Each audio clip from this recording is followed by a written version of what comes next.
So going further off the discussion we had in class on Tuesday, and also answering the question, like the difference between love and empathy. I think there's like two different ways you can look at it.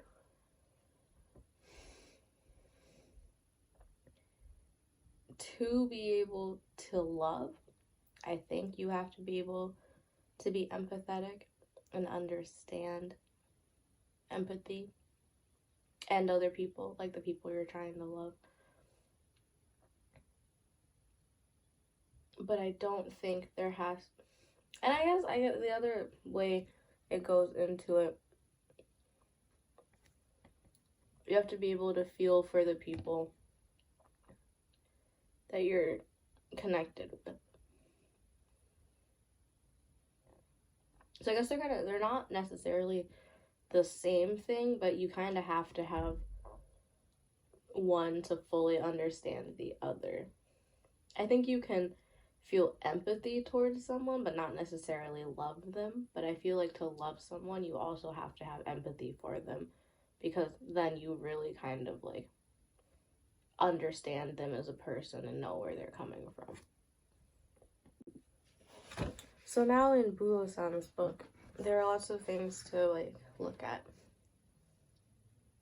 Like, one of the things I know, like with the history of like Filipino people, like the Philippines was colonized both by the Spanish and the English. And I think that in the first chapter, one of the things that Bulo-san says is like on page 5, he talks about how for a time it seemed that the younger generation, influenced by false American ideals and modes of living, had become total strangers to the older generation.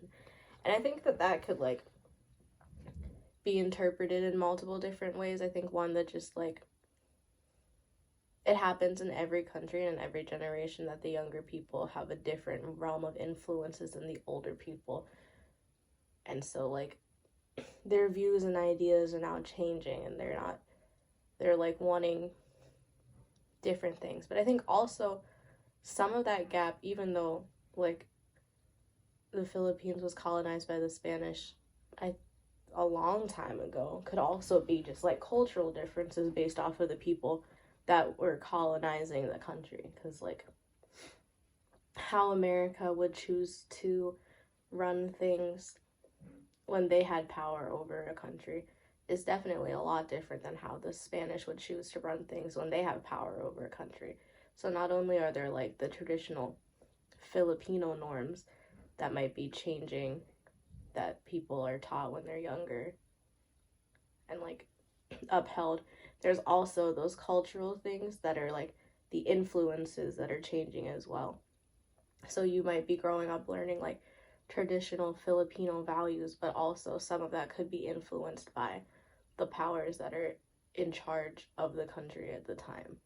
So now you're learning that like traditional things, but also like more Americanized things, because that's what you have access to and what has influence over the people in your country. Whereas before it was like you're learning traditional Filipino things, but also learning Spanish things, or like what the Spanish were implementing in the country at the time.